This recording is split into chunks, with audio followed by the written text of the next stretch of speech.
ओम नमः सिद्धेभ्य ओम नमः सिद्धेभ्य ओम नमः सिद्धेभ्य। नमो अर्यन्तां नमो सिद्धां नमो वायुव्यां नमो वृक्षायां नमो मंगलम भगवान वीरो मंगलम गौतमोपरि मंगलम कुंद कुंदाद्यो जैन धर्मोस्तु मंगलम सर्वमंगल मंगलम सर्वकल्याणकारकं प्रधानं सर्वधर्माणां जैनं जयतु शासनं जैनं जयतु शासनं मोक्षमार्गस्य नैतारं वेदारं कर्मभूता व्याकारं विश्वतत्त्वानां वन्दे तद्गुरुदत्तम्। सबसे रोचक चैप्टर आज चालू होएगा। मेरे को बहुत पसंद है चैप्टर, गति, स्पीड।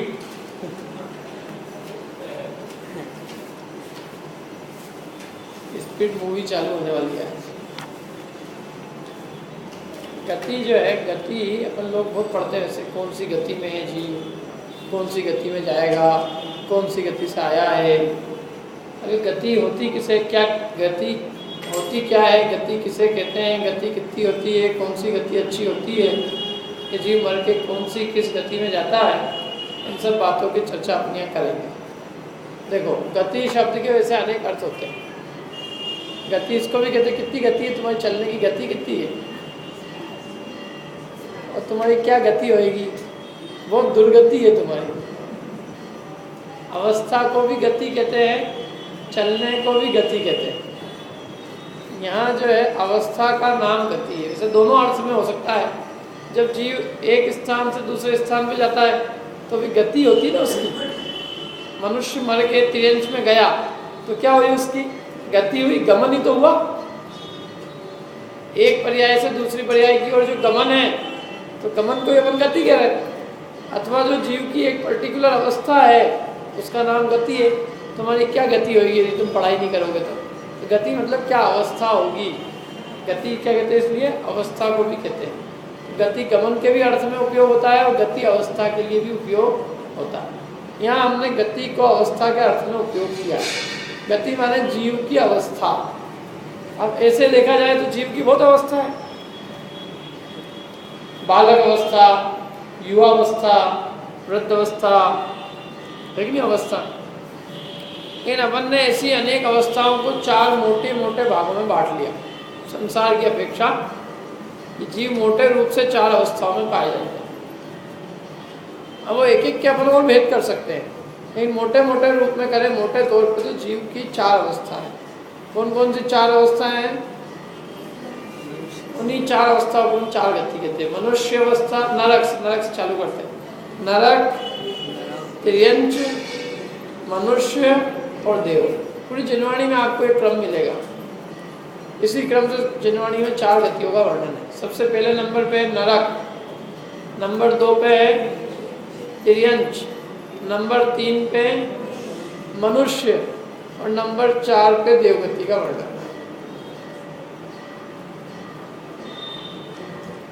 ठीक है,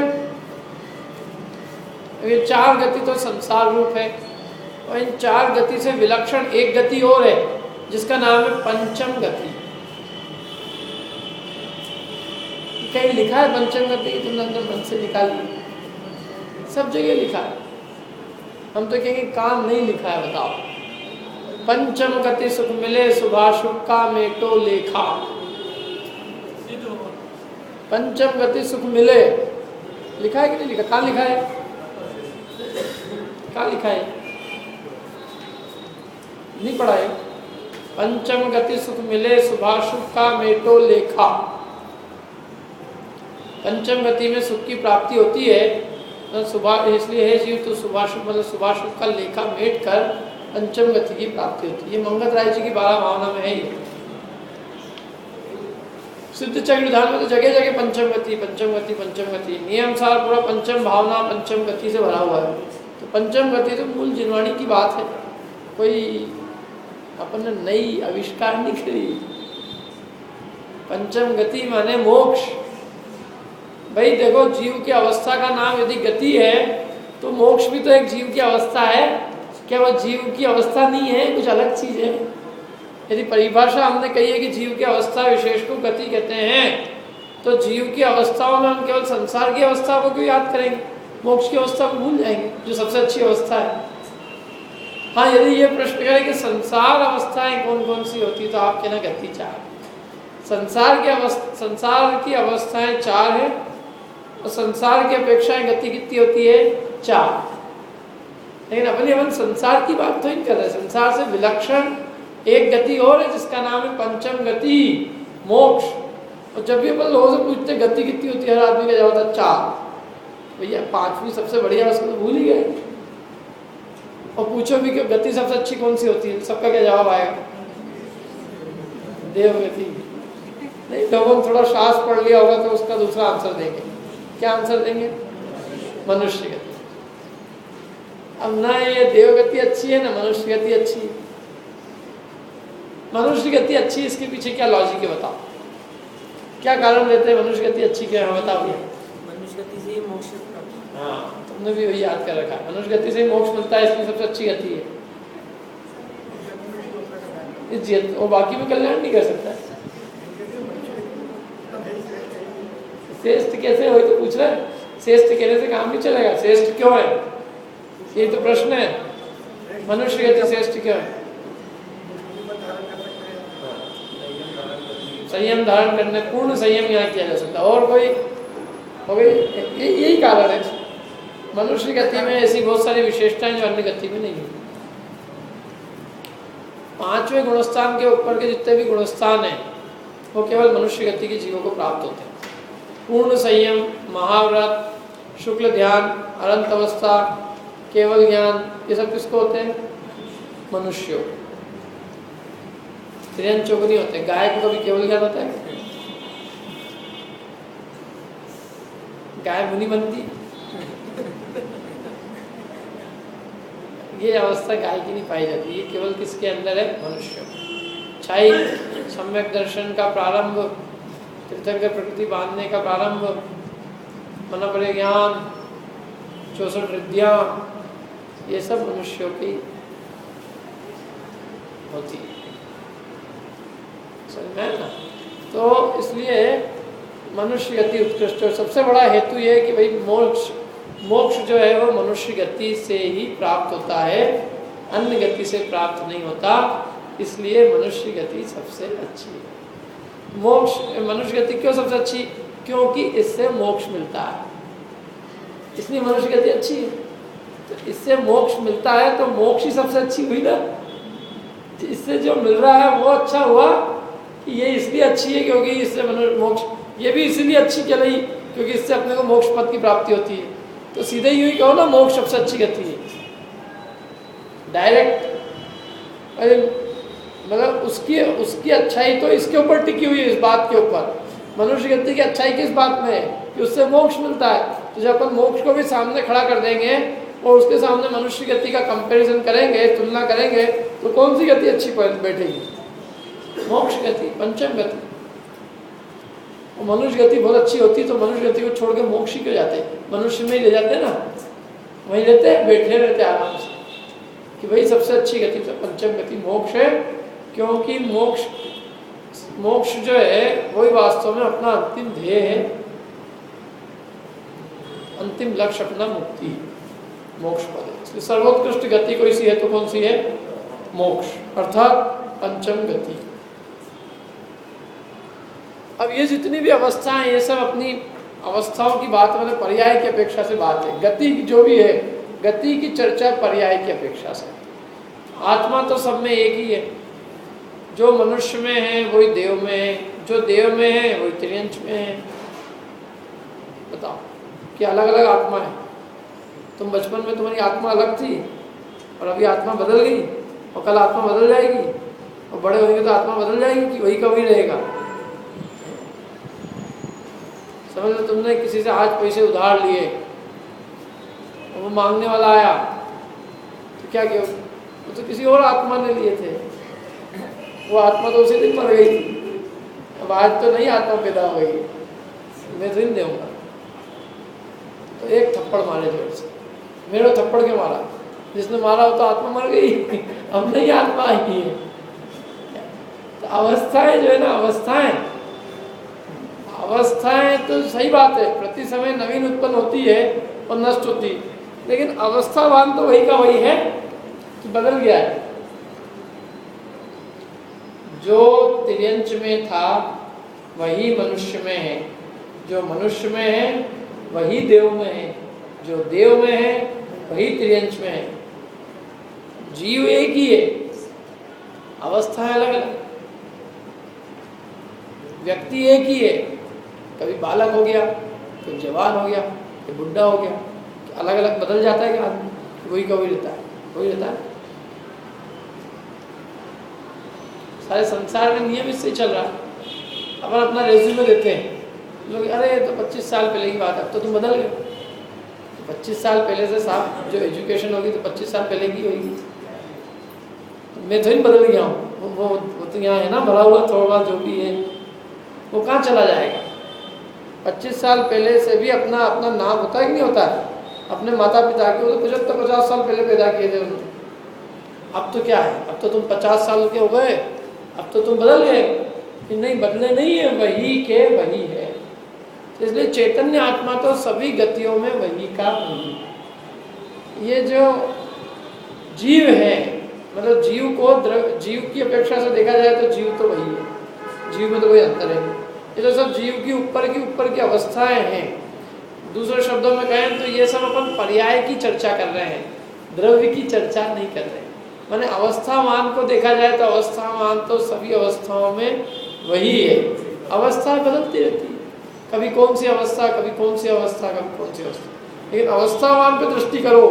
अवस्थावान में क्या बदलाव हुआ? जो देव में था वही तो आत्मा है यहाँ, कि कुछ बदलाव हो गया? आत्मा में क्या बदलाव हुआ बताओ? जो बदलाव होता है तो ये शरीर मिल गया है, जो कुछ बदल रहा है उसमें बदल रहा है। चैतन्य आत्मा तो वही का वही है। इसलिए निश्चय से देखा जाए तो हम सब क्या है? चैतन्य आत्मा जीव द्रव्य है। और पर्याय की अपेक्षा से देखा जाए तो ये सब कहा जाता है कि भाई किस अवस्था में हो तुम, अभी कौन सा शरीर मिला हुआ है, सब मनुष्य का, तो क्या कह दिया जाएगा? मनुष्य। तिर्यंच का शरीर मिलेगा तो हमको क्या कह देंगे लोग? तिर्यंच। हम कोई तिर्यंच हो गए क्या? हम मनुष्य हो गए क्या? होते नहीं। शरीर मिलने से ऐसा हमें कहा जाता है। जीव तो जीव ही रहता है सदा का, समझ में है ना? तो बात अभी हम सब कौन है? अभी किसी पूछा अभी आप कौन हो? जीव कि मनुष्य? कंफ्यूज हुए एकदम फटाक। क्या है अभी हम? तो दोनों है भाई। अभी अपन अवस्था की अपेक्षा विचार किया जाए, वर्तमान हालत शरीर की अपेक्षा से पूछा जाए, शरीर के संयोग की अपेक्षा से पूछा जाए तो क्या उत्तर आएगा? मनुष्य। और अपने निज की चर्चा होगी, शुद्ध अपनी, कि आप क्या हो अभी, तो एक ही चर्चा, एक ही आंसर आएगा कि अभी हम सब क्या है? जीव है, चैतन्य आत्मा है। बस बात खत्म। न मनुष्य है, न तिर्यंच है, न देव है, न नारकी। क्योंकि ये मानना ये कोई अच्छी चीज नहीं है।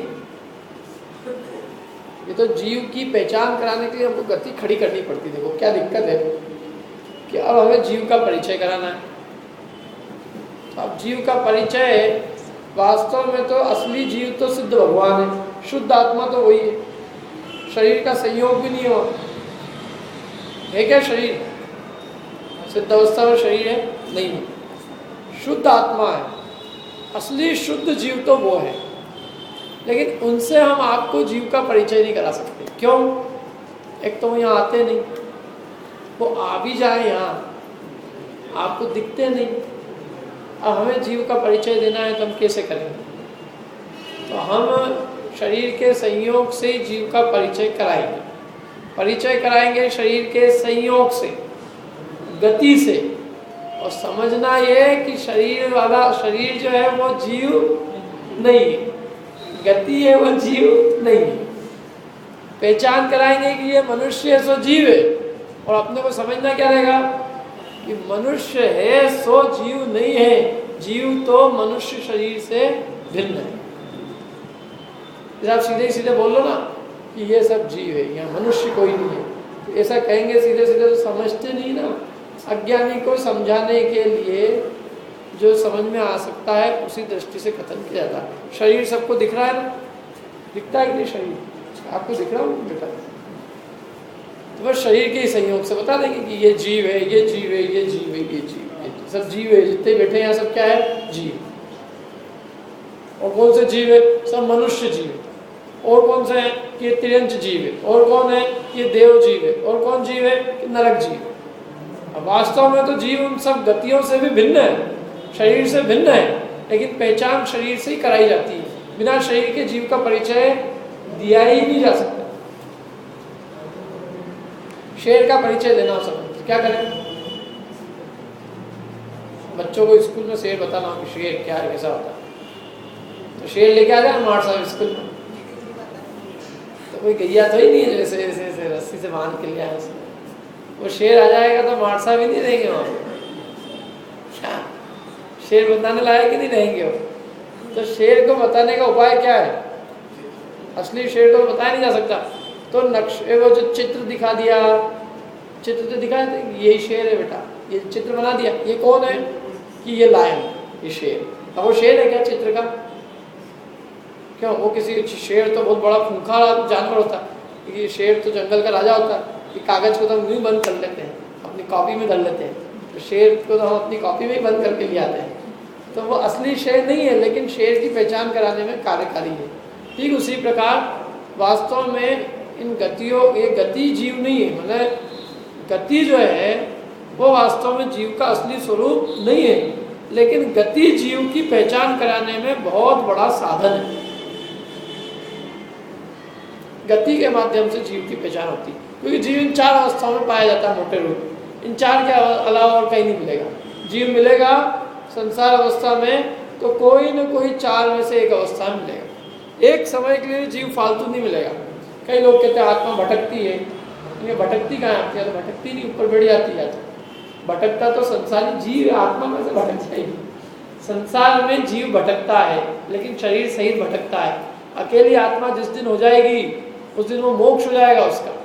अकेली आत्मा की तो भावना करते हैं कि आत्मा अकेला हो, आत्मा कर्म के शरीर के संयोग में है, अशुद्धि के संयोग में, इससे मुक्त होने की तो अपन भावना कर रहे हैं, तो अकेली आत्मा रहती कहाँ है? आत्मा तो एक समय के लिए भी बिना चार अवस्थाओं के रहती नहीं, एक समय के लिए भी। ये जीव मरता नहीं है और उसके अगले समय में तो वो नई गति धारण कर लेता है, उसके लिए तैयार है, रेडीमेड। और यदि चारों में से एक भी नहीं मिलेगी तो उसको पंचम गति अर्थात मोक्ष ही हो जाएगा। इसलिए जीव एक समय के लिए भी संसार में बिना कोई गति वाला मिलता ही नहीं, कोई न कोई एक नई गति में तो मिलेगा ही मिलेगा। तो गति में मिलेगा, गति से जीव की पहचान भी होगी, लेकिन जीव तो उन गतियों से भी पार, उन अवस्थाओं से भी पार, उन शरीरों से भी पार, जीव तो सदाकाल चैतन्य आत्मा ही है। अब देखो इसमें चार गतियों की परिभाषा है। सबसे पहले मनुष्य गति की दी है, वैसे पहले मनुष्य ले लेते हैं अपन, वैसे नरक से चालू करना चाहिए है, नरक से ही लेते हैं अपन, तो जिनवाणी में जो क्रम दिया उससे लेना। सबसे पहले नरक का वर्णन, कोई भी ग्रंथ उठाना सबसे पहले नरक का वर्णन मिलेगा। अब ये नरक, नरक नाम है ना, नरक काय से बना, नारक, नारकी, नरक में रहने वाले क्या कहलाते हैं, नारकी। अब ये जो क है, क एक्चुअल में त का क बन गया, मूल शब्द है नारत, नारत से नारक बनता है। कैसे, नारत, नारद का अर्थ होता है नहीं है रति जिनको, वे है नारद। रति माने प्रेम, नहीं है परस्पर में प्रेम जिनको, नहीं है वहाँ के क्षेत्र, वहाँ की भूमि, वहाँ के पदार्थों से, वहीं के वहाँ रहने वाले जितना समय उससे, और वहाँ के भावों से, द्रव्य क्षेत्र काल भाव, नरक के द्रव्य क्षेत्र काल भाव से रति जिसको नहीं है और परस्पर में जो रति को प्राप्त नहीं होते, वे क्या कहलाते हैं, नारकी। देखो मैंने दी यहाँ पर परिभाषा, जो द्रव्य क्षेत्र काल भाव में स्वयं तथा परस्पर में प्रीति को प्राप्त नहीं होते, उनको नारद अर्थात नारकी कहते हैं। कहाँ लिखी है परिभाषा? पेज नंबर 2 पे मिल जाए। परस्पर में रति नहीं होती। नारकी यदि परस्पर में रति करने लग जाए तो उनका नाम बदलना पड़ेगा। नारती की जगह करना पड़ेगा रति, नारकी की जगह रकी। नारकी नहीं रहेंगे। नारकी का मतलब ये कि परस्पर में रति नहीं होवे एक समय के लिए, और वहाँ की चीज में भी रति नहीं होती उनको, वहाँ के क्षेत्र में रति नहीं होती, वहाँ की कोई वस्तु में उनको रति नहीं होती। जितने समय वहाँ रहते हैं उतने समय यही भावना भाते हैं, प्रभु कब यहाँ से छुटकारा। उन कषायों में भी उन्हें प्रेम नहीं होता। कषाय की तीव्रता दुखरूप भी लगती है, आकुलता होती भयंकर। तो नरक का द्रव्य, नरक की जो भी सामग्री होती है, वैतरणी नदी, वहाँ के शेमल वृक्ष, वहाँ की और भी जो जो दुखदायी सामग्री है, उन सब में नरक नारकी जीवों को रति प्रेम नहीं होता। वहाँ का पूरा क्षेत्र उनके लिए दुखदायी होता है, उसमें प्रेम नहीं होता। जितने समय रहते हैं वो दुखदायी अनुभव करते हैं। और उन भावों में, मतलब नरक में रहने वाले जो भाव, नरक में जब जीव रहता है तो जो तीव्र कषाय के भाव होते हैं, वो कषाय के भाव में भी उसको रति प्रेम नहीं होता। इसलिए द्रव्य, क्षेत्र, काल और भाव, इनमें रति को प्राप्त नहीं होते, और परस्पर में रति को प्राप्त नहीं होते। इससे भी क्या कहे जाते हैं? नारकी। सीधा सीधा अपन ने अर्थ किया। इसमें परिभाषा तो दी, जब कोई जीव कहीं से मरकर नरक गति में जन्म लेता है तो वो क्या कहलाता है? नारकी। लेकिन नारक शब्द का अर्थ इनसे बनता है जो स्वयं में, परस्पर में और द्रव्य, क्षेत्र, काल, भाव में प्रीति को प्राप्त नहीं होते, वे नारकी कहलाते हैं। अब लोग पूछते हैं, हे क्या है नरक? कि भैया जो कुछ है सब इसी दुनिया में है, यही नरक है, यही स्वर्ग है। घर में पत्नी यदि प्रेम से बात करे तो स्वर्ग है, और पत्नी लड़े तो घर में ही नरक है। लोगों ने ऐसी बातें करते। मैंने कहा तुमको अभी नरक का खबर नहीं कि नरक क्या है? क्या यदि नरक की वास्तविक स्थिति का ज्ञान हो जाए ना, तो ये कुछ सब समझ में आ जाए कि ये कुछ चीज ही नहीं है उसके सामने। अरे भाई, इस संसार में असली नरक है, असली। ये कोई काल्पनिक चीजें नहीं है। कहाँ है वो? हमें दिखाओ। तुम्हें दिखाएं, लेकिन वो नरक तो ऐसा है, नरक जो है जीते जी नहीं दिखा सकते। जीते जी स्वर्ग दिखा सकते हैं, नरक नहीं दिखा सकते। हर चीज दिखी जाए उसी पे विश्वास करें। अपने पिताजी को आपने देखा, पर आपको विश्वास है कि नहीं वो है, थे? क्यों? आपको मालूम है आपके पिताजी के, आपके दादाजी के नाम? किसको मालूम है? अपने दादाजी के दादाजी का नाम किसी को भी नहीं मालूम होगा। अच्छा, आपको मालूम है दादाजी नाम तो भाई किसी को ही नहीं मालूम है, लेकिन ये सबको पक्का है कि हाँ वो थे। ये तो पक्का है, किसी को संदेह है इसमें? कोई संदेह नहीं। तो नहीं थे, अपन ने देखे नहीं, लेकिन वो थे कि नहीं थे? थे। और उनके दादाजी के दादाजी भी थे। तो चीज़ें तो बहुत सारी हमने नहीं देखी है, लेकिन उसके अस्तित्व से इनकार नहीं किया जा सकता। तो हमारी जाने की शक्ति नहीं है। इस पृथ्वी के नीचे 1 लाख योजन नीचे है वो, 40 करोड़ मील नीचे खोदो। लोग कहते हैं हमने बहुत खोद के देख ली धरती, कोई नरक नहीं दिखा। ऐसे दिख जाएगा नरक तो कितनी खोद लेगा जमीन? कोई जिंदगी भर भी खोदता रहेगा ना कुल्हाड़ी फावड़े लेके, तो अभी नरक नहीं मिलने वाला। और इस संसार में ऐसी कोई सामग्री नहीं है जो ऐसे भयंकर, जो जीव पाप करते हैं उनके पाप का फल देने के लिए इस लोक में कोई सामग्री नहीं है। क्या करें हम? किसी जीव ने बहुत पाप किया है, हिरोशिमा नागासाकी पे जिसने बम डाला है, उसको हम इस लोक में क्या सजा दे सकते? ज़्यादा से ज़्यादा 1 बार फांसी। और क्या कर सकते हो आप उससे ज़्यादा से ज़्यादा? लाखों लोगों को मारने वाले को भी 1 बार फांसी, 1 आदमी को मारने वाले को भी 1 बार फांसी। इससे ज़्यादा अपने पास सजाएं और क्या है? तो ऐसी कोई स्थान होना चाहिए ना जहाँ उसके पाप का फल उसको मिले। उसने यदि लाखों करोड़ों लोगों को मारा है तो करोड़ बार कम से कम उसको फांसी की सजा मिलनी चाहिए कि नहीं मिलनी चाहिए? तो उसके पाप का फल भोगने का वो स्थान है, नीचे नरक है, कि जहाँ उसने जितने जीवों को मारा है उतनी बार उसको मारा भी जाएगा और वो मरेगा एक भी बार नहीं। वहाँ से निकल नहीं पाएगा वो, जितनी उसकी आयु रहेगी। और मरने का दुख उतनी बार निरंतर वो भोगेगा। इसलिए संसार में पाप के फल भोगने का स्थान भी है और पुण्य के फल भोगने का भी स्थान है। मनुष्य गति तो न पाप के फल भोगने का स्थान है न पुण्य के फल भोगने का स्थान, मनुष्य तो दोनों का स्थान। यह मिश्रित काम है, या पाप का भी उदय आता है, पुण्य का भी उदय आता है। एक शरीर का किसी को नहीं रहता, कोई नहीं है ऐसा जीव। तीर्थंकर चक्रवर्ती जैसे महापुरुषों को भी पाप का उदय नहीं छोड़ता।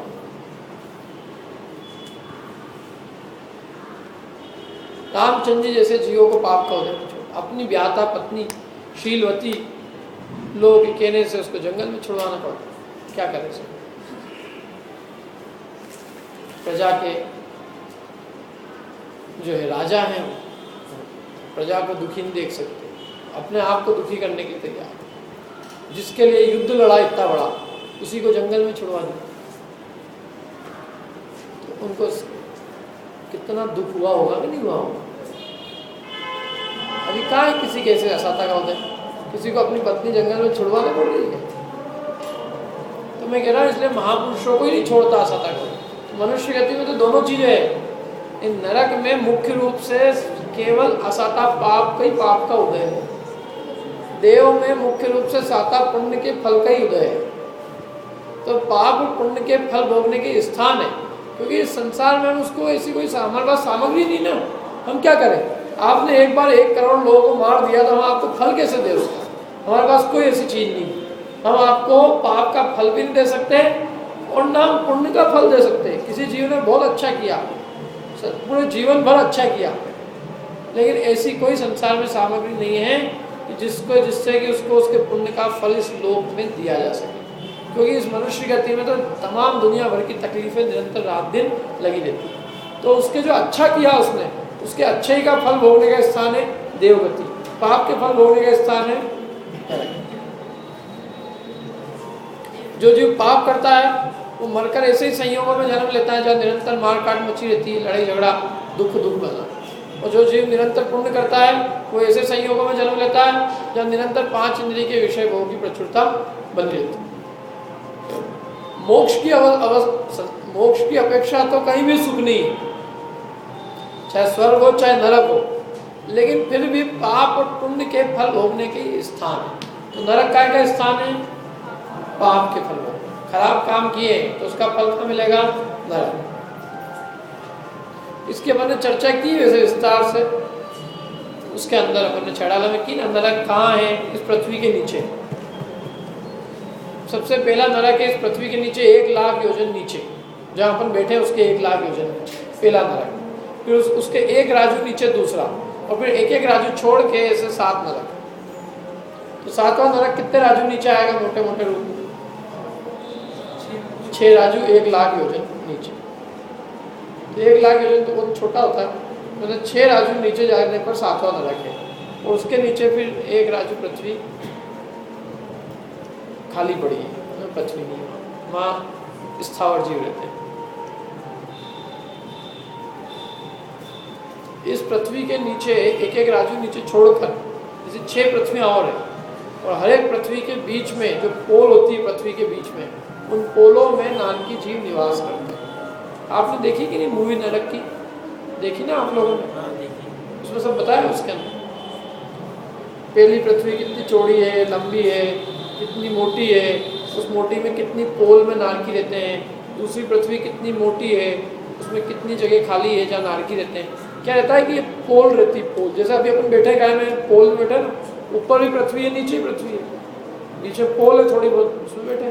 तो ऐसे नारकियों की पोलें होती हैं, माने पृथ्वी के बीच में जो पोल होती है उनमें उनके बिल होते हैं। जैसे भी पृथ्वी के अंदर घुस के पोलों में ही तो बिल बनाते हैं, सांप बिल बना पोला कर देता है जमीन को और बिल बनाता है। ऐसे नारकियों के पृथ्वी के अंदर पोले स्थान में बिल होते हैं, उन बिलों में नारकी जीव निवास करते हैं। और ऐसी पृथ्वियाँ कुल 7 है। पहली पृथ्वी के ऊपर अपन बैठे हैं, वो पहली पृथ्वी है, उसके अंदर पोल है, तो वहाँ नारकी है, उसके नीचे 6 पृथ्वी और है, और उन 6 पृथ्वी में हर एक में नरक नारकी है।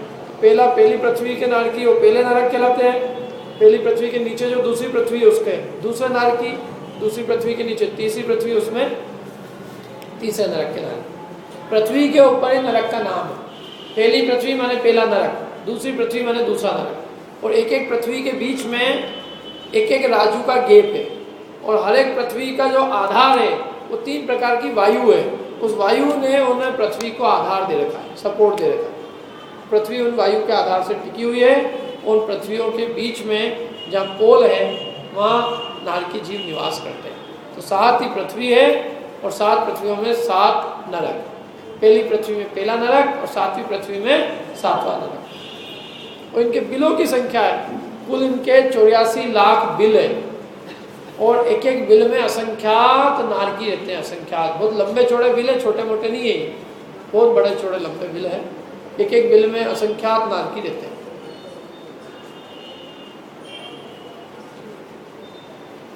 जो असंख्यात योजन के बिल है उनमें असंख्यात नारकी रहते हैं। तो सब रचना होती है इसकी, पूरी जुनवाणी में दी कैसे इनके बिल है। तो एक तो होता है बीच में, सेंटर में, और फिर 4 दिशाओं में होते हैं। जैसे अपना चौराहा होता है ना, तो चौराहे में बीचों बीच गोलाकार रूप में कोई गोल बना रहता है, एक तो सेंटर सर्कल। इस सर्कल के चारों दिशाओं में 4 रास्ते होते हैं, 4 रास्ते होते हैं ना। तो ऐसे इनके